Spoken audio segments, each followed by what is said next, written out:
남을 비난하고 욕하는 그 순간엔 뭔가 속이 시원한 것 같다가도 지나고 보면 찝찝하고 스스로가 더 허전해지는 그런 경험 다들 있으셨을 거예요. 사실 누군가를 험담하고 욕하게 되는 건 단순히 그 사람이 싫어서라기보다는 내 삶이 뭔가 잘 안 풀리고 지쳐 있거나 내 안의 부족함과 불안을 덮으려는 심리가 작동하고 있기 때문인 경우가 많아요. 안녕하세요. 오늘은 우리가 일상에서 너무 자주 접하면서도 그 이면을 깊이 들여다보지 않는 주제, 바로 남을 욕하는 사람은 제 삶이 초라한 탓이다 라는 문장을 가지고 이야기를 나눠보려 해요. 이 말 처음 들으면 좀 세게 들릴 수 있지만 곰곰이 생각해보면 정말 공감 가는 구석이 많죠.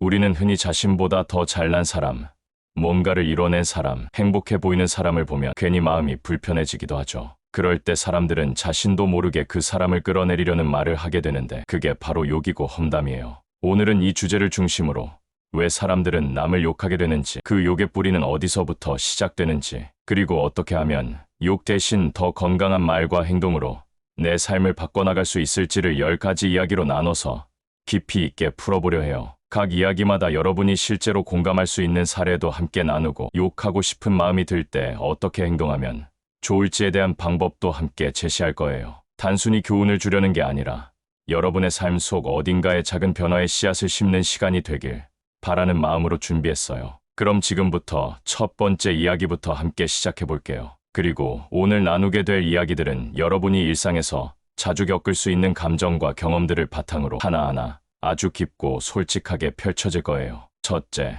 남을 욕하는 건 내 삶이 고단하다는 신호예요. 사람이 평온하고 마음의 여유가 있을 때는 남이 뭘 하든 크게 신경 쓰이지 않죠. 그런데 삶이 계속 꼬이고 마음이 복잡할 땐 괜히 다른 사람이 행복해 보이기만 해도 짜증이 날 때가 있어요. 이럴 때 우리는 종종 무의식적으로 타인을 향해 날카로운 말을 뱉게 되는데 사실 그건 그 사람이 문제라기보단 내 안에 쌓여있던 고단함과 지침이 흘러넘쳐서 그런 거예요. 마치 물이 넘치듯 감정도 넘치면 흘러나오는데 그 방향이 남에게 향하는 거죠. 예를 들어서 직장에서 하루 종일 상사한테 치이고 동료들한테 인정도 못 받았던 민수 씨는 퇴근길에 우연히 본 연예인의 SNS를 보며 혼잣말로 이렇게 말했어요. 아유, 쟤는 맨날 저렇게 인스타로 티 내는 게 일이냐. 그런데 사실 그 말 속에는 나는 오늘 하루 너무 힘들었는데 너는 왜 이렇게 여유로워 보이냐는 질투 섞인 외침이 숨어 있는 거죠. 또 다른 예로 경제적으로 너무 힘든 지영 씨는 친구가 새 차를 뽑았다는 말을 듣고 이렇게 말해요. 쟤는 원래 배경이 좋잖아. 돈 걱정은 안 해봤을걸. 그런데 그 말의 이면엔 나는 왜 이렇게 안 풀리지라는 자기 삶에 대한 실망과 서운함이 있어요. 또 친구들과 잘 어울리지 못하고 늘 소외감을 느끼던 철수 씨는 대화의 중심에 끼고 싶어서 매번 누군가를 같이 욕하며 말문을 열어요. 하지만 그 속마음은 나도 같이 있고 싶다는 외로움의 표현일지도 몰라요. 이처럼 남을 욕한다는 건 꼭 그 사람이 잘못해서가 아니라 내 안에 눌러두었던 피로와 감정이 터진 결과일 수 있어요. 욕은 누군가를 향한 공격처럼 보이지만 실은 내 삶이 힘들다는 신호일지도 모르죠. 그렇다면 이럴 땐 어떻게 해야 할까요? 가장 먼저 할 일은 내 감정을 그냥 지나치지 말고 잠시 멈춰서 들여다보는 거예요. 내가 지금 왜 이렇게 짜증나지? 내가 이 말을 왜 하고 있지? 하고 스스로에게 물어보는 거죠. 그 질문 하나가 욕 대신 마음을 다스릴 수 있는 첫 단추가 돼요. 그리고 하루 중에 단 5분이라도 나를 위한 시간을 가져보세요. 조용히 음악을 듣거나 산책을 하거나 아무 말 없이 하늘만 바라보는 것도 좋아요. 그런 짧은 시간이 쌓이면 내 마음에도 다시 여유가 생기고 누군가를 욕하지 않아도 될 만큼 감정이 정돈되기 시작할 거예요. 욕은 결국 내 입에서 나가지만 그 말이 먼저 향하는 곳은 내 마음이에요. 그러니까 내 삶이 고단할수록 남을 욕하고 싶은 충동이 생긴다는 걸 알아차리는 것, 거기서부터 변화가 시작된다는 걸 꼭 기억해 주세요. 둘째, 자존감이 낮을수록 남을 욕하고 싶어진다. 사람이 자기 자신을 괜찮다고 느낄 때는 남이 잘 되는 걸 봐도 질투하거나 신경 쓰이지 않아요. 오히려 축하해주고 응원할 여유가 생기죠. 하지만 자존감이 낮은 상태에선 남의 성공이나 행복이 마치 나를 깎아내리는 것처럼 느껴지기 쉬워요. 그래서 나도 모르게 그 사람을 폄하하거나 욕하게 되는 거예요. 예를 들어 부모에게 늘 비교당하던 영희 씨는 친구가 원하는 직장에 취업하자 쟤는 인맥으로 들어간 거야 라고 말해요. 또 반복된 실패로 자신감을 잃은 준호 씨는 누군가의 성공을 보면 운이 좋았겠지 하고 말하죠. 외모에 콤플렉스가 있는 수진 씨는 SNS에 보면 얼굴만 믿고 산다라며 틈을 잡으려 해요. 이럴 때 필요한 건 자존감을 채워주는 진짜 연습이에요. 남과의 비교가 아니라 나 자신과의 대화를 통해 나는 지금 이만큼 잘하고 있어라고 스스로를 다독이는 거죠. 일기를 쓰거나 긍정적인 말을 스스로에게 해보는 것도 도움이 돼요. 셋째, 욕은 무기이자 방패예요. 사람이 남을 욕할 때 보면 꼭 누군가를 쓰러뜨리려는 칼처럼 나를 세우기도 하지만 사실 들여다보면 그건 자신을 지키려는 방패이기도 해요. 나를 괜찮아 보이게 만들기 위해, 내 부족함을 감추기 위해 누군가를 먼저 깎아내려야 마음이 놓이는 거죠. 무기로도 방패로도 작용하는 이 말이라는 건 생각보다 훨씬 더 강력하고 날카로워요. 직장에서 늘 상사에게 인정받지 못하던 현우 씨는 다른 부서 동료가 칭찬을 받았다는 이야기를 들으면 이렇게 말해요. 쟤는 아부를 잘해서 그런 거지.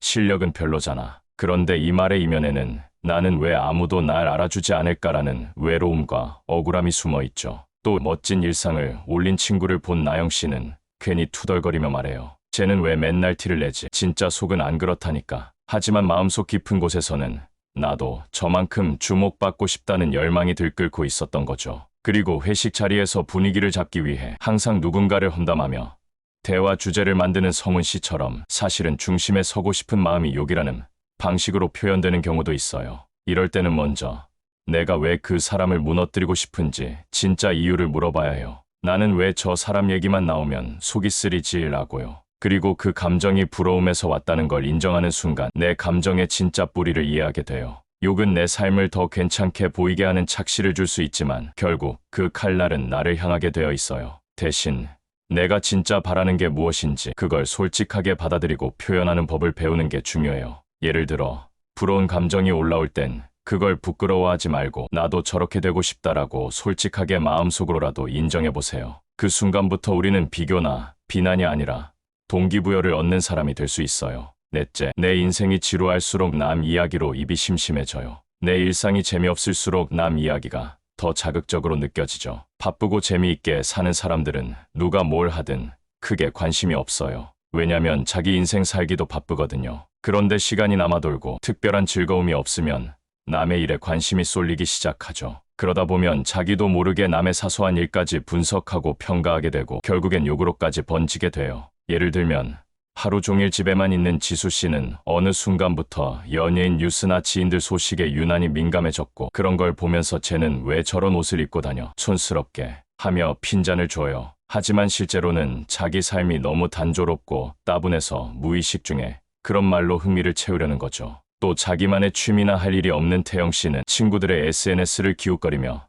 누가 어디 갔다 왔다 하면 거긴 별로라던데 괜히 갔네 하면서 말꼬리를 흐리죠. 이런 말들은 누군가를 진심으로 걱정하거나 충고하려는 게 아니라 지루한 내 마음을 달래기 위한 수단일 뿐이에요. 그리고 항상 남 이야기를 입에 달고 사는 다혜 씨는 주변에서 벌어지는 일들을 끊임없이 모아가며 요즘 누구는 뭐 했다더라는 말로 대화를 시작해요. 이런 습관은 결국 자신이 중심이 아니라 주변 사람들의 삶을 사는 결과로 이어져요. 이럴 땐 질문을 이렇게 바꿔보면 좋아요. 나는 오늘 어떤 일을 했을 때 즐거웠지? 남 이야기 말고 내 이야기로 대화를 시작할 수 있을까? 이런 질문들이 모이면 어느새 남에 대한 관심이 자연스럽게 내 삶에 대한 관심으로 바뀌기 시작하거든요. 작은 즐거움부터 찾아보세요. 산책을 하면서 꽃을 보는 것, 좋아하는 음악을 들으면서 손글씨를 써보는 것, 좋아하던 드라마를 몰아서 보는 것도 괜찮아요. 이렇게 스스로에게 시간을 쓰기 시작하면 어느새 남 욕이 입에서 자연스럽게 사라지는 걸 느낄 수 있을 거예요. 다섯째,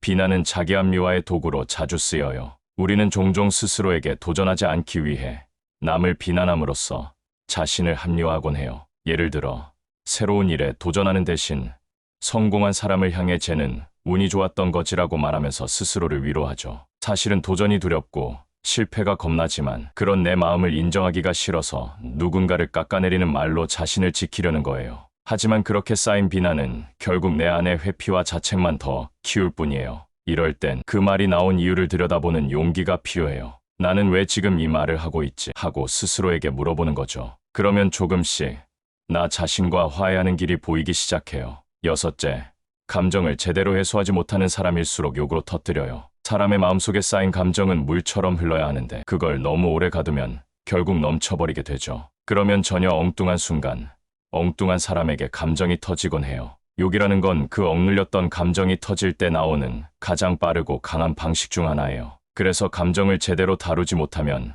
결국 말이 거칠어지고 감정 조절이 어렵다고 느끼게 되는 거예요. 예를 들어 늘 참기만 하던 경수 씨는 사소한 일에도 갑자기 폭발하듯 친구를 심하게 비난했어요. 본인도 깜짝 놀랐죠. 왜냐하면 화낼 만큼 큰 일은 아니었거든요. 또 선미 씨는 회사에서 받는 스트레스를 풀 곳이 없어서 집에 돌아오면 가족들에게 괜히 짜증을 내고 별일 아닌데도 욕이 먼저 튀어나와요. 그리고 도윤 씨는 속상한 일이 있어도 차분히 말하지 못하고 참다가 어느 순간 왜 다 나만 같고 그래라며 폭발하고 말죠. 이처럼 감정을 억누르기만 하면 결국 말로 터지게 돼 있어요. 이럴 땐 우선 내 감정에 이름 붙이는 연습을 해보세요. 지금 나는 서운하구나.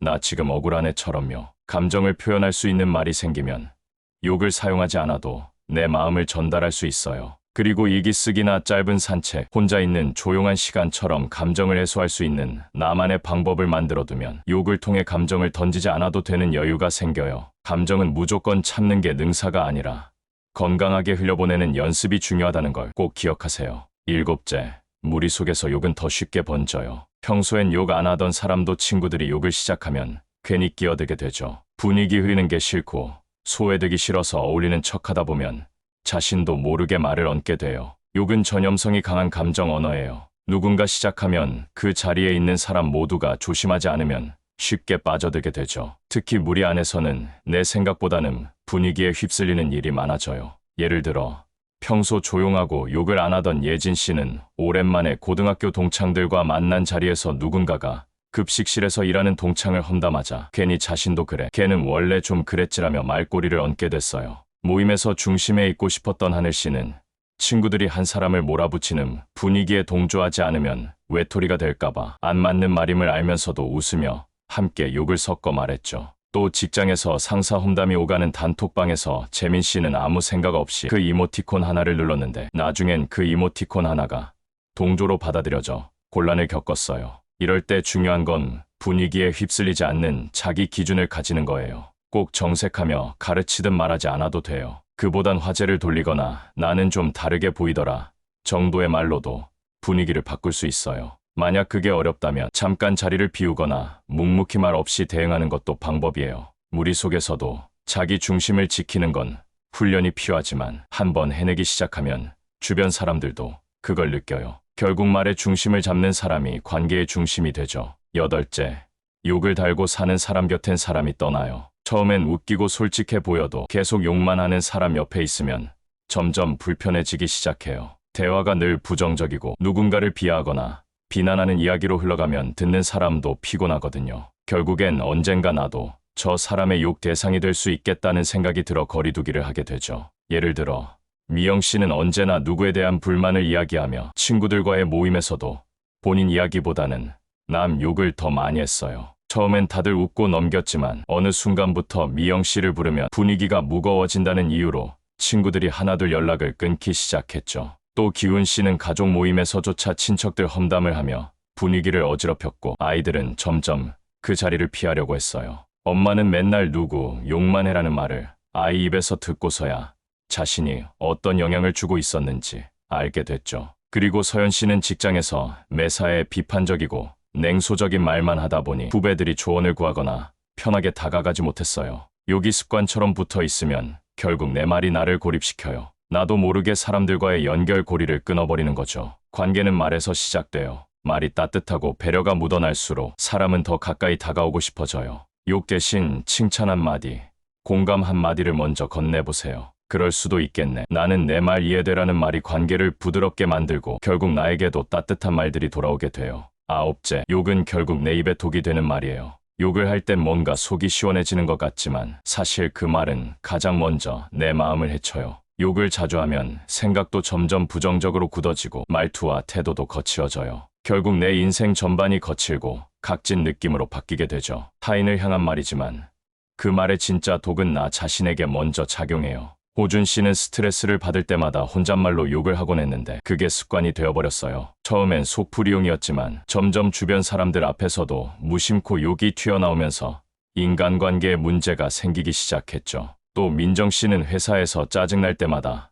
동료를 욕하며 감정을 쏟아냈지만 시간이 지나면서 그 부정적인 말들이 자기 얼굴과 표정에 그대로 드러났고 결국 함께 일하고 싶지 않은 사람이라는 인상을 주게 됐어요. 그리고 은주 씨는 아이 앞에서 무심코 욕을 하다 엄마는 왜 맨날 나쁜 말만 해라는 말에 큰 충격을 받았다고 해요. 이처럼 욕은 내 감정을 터뜨리는 데는 쓸 수 있을지 몰라도 장기적으로는 내 마음과 인간관계를 잠식하는 독이 돼요. 감정이 격할 때일수록 더 조심해야 해요. 욕 대신 감정을 정리하고 말로 풀어내는 연습을 해보세요. 이 말이 나를 더 나은 사람으로 보이게 할까? 이 말이 내 하루를 가볍게 해줄까? 라고 스스로에게 묻고 그 대답이 아니오라면 잠깐 멈춰보는 거예요. 그 멈춤이 욕보다 훨씬 더 큰 자유를 줄 수 있어요. 열째, 욕보다 강한 건 이해와 공감이에요. 누군가가 밉고 얄밉게 행동하더라도 그 사람도 나름의 사정과 고통이 있다는 걸 인정해주는 순간 욕하고 싶은 마음이 누그러지기 시작해요. 그게 바로 공감이고 이해의 시작이에요.